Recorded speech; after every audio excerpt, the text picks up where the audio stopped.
এবং এটা আবার একটা স্পর্শকাতর বিষয়, কারণ প্রবাসীদের নিয়ে যে স্টোরিগুলো বলা হয়, অনেকে বক্তব্য বলেছে, এই বিষয়গুলো আমাদের জন্য হৃদয় বিদারক। যাদের শ্রমের মাধ্যমে বাংলাদেশের অর্থনীতির একটা স্তম্ভ হচ্ছে রেমিটেন্স, কিন্তু সেটাকে আমরা কতটুকু রাজনৈতিক, সামাজিক, অর্থনৈতিকভাবে মূল্যায়ন করছি সেটা অত্যন্ত গুরুত্বপূর্ণ।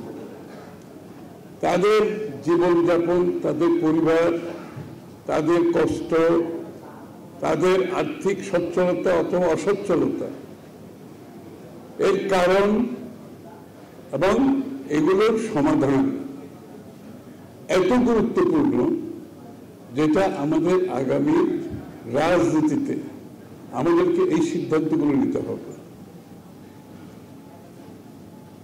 প্রবাসীরা বিদেশে কিভাবে যায় এটা আপনারা বলেছেন, এগুলো আমি রিপিট করতে চাই না।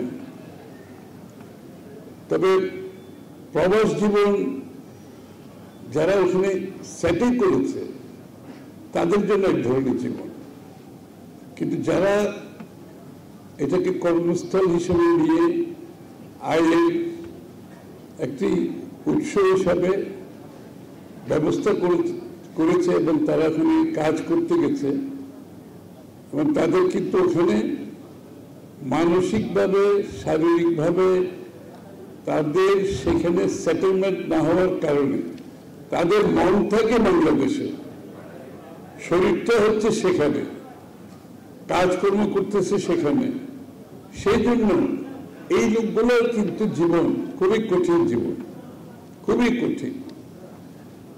এইবার আমরা শেখ হাসিনাকে আন্দোলনের মাধ্যমে সরাতে গিয়ে এরা যে দেশের সাথে কত বেশি, বাংলাদেশ এবং দেশের মানুষ দেশের জন্য এরা যে কত বেশি সম্পৃক্ত এবং প্রতিনিয়ত তারা দেশ সম্বন্ধে কি চিন্তা করে, কি ভাবনা করে এবং দেশকে কতটুকু ভালোবাসে, এই শেখ হাসিনাকে সরাতে গিয়ে গত 14-15 বছর যে আন্দোলনে আমরা সবাই ছিলাম, এটা পরিষ্কার হয়ে উঠেছে।